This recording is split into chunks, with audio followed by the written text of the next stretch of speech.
بسم اللہ الرحمن الرحیم۔ اللہم صلی علی محمد و آل محمد وعجل فرجہم۔ پارس ٹی وی میں آپ سب کو خوش آمدید کہتی ہوں۔ امید کرتی ہوں کہ آپ سب لوگ خیریت سے ہوں گے۔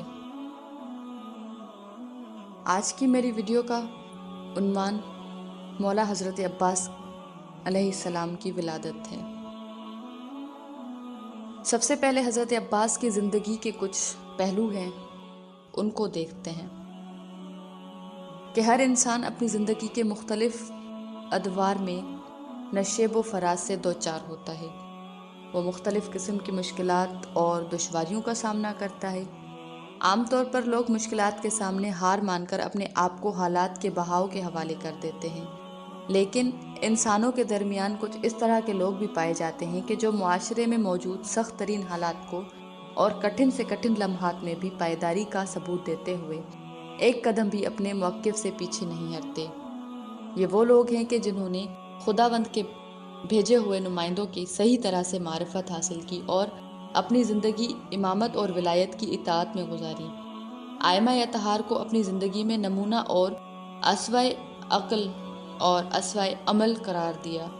ایثار و وفا کے پیکر، حیدر کرار کی تمنا، ام البنین کی آس، حسنین کی قوت بازو، زینب و کلثوم علیہ السلام کی ڈھارس، قمر بنی ہاشم حضرت ابوالفضل عباس کا شمار بھی انہی افراد میں ہوتا ہے کہ آپ نے اپنی زندگی میں بہت نشیب و فراز دیکھے۔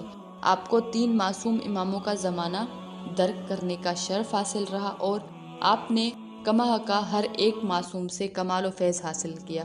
پوری زندگی میں ایک لمحے کے لیے بھی امام حق کی اطاعت میں آپ کے قدم نہیں ڈگمگائے۔ آپ کی ولادت مدینے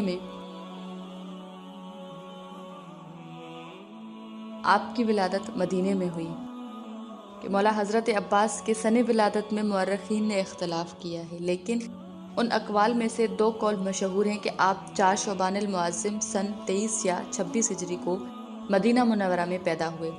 یہ بات حکمت سے خالی نظر نہیں آتی کہ امام حسین نے 3 شعبان المعظم کو اپنے وجود سے اس جہاں نخاکی کو منور فرمایا اور 4 شعبان کو حضرت ابوالفضل عباس اس دنیا میں آئے۔ یوں ان دونوں ہستیوں کا آپس میں ایک خاص ارتباط سے انکار ناممکن ہے۔ اللہم صلی علی محمد و آل محمد وعجل فرجہم۔ امید کرتی ہوں کہ آپ کو یہ میری ویڈیو پسند آئی ہوگی۔ آپ میرے اس چینل کو سبسکرائب کر لیں اور میری اس ویڈیو کو لائک بھی کر دیں۔ اللہم صلی علی محمد و آل محمد۔ جزاک اللہ خیر۔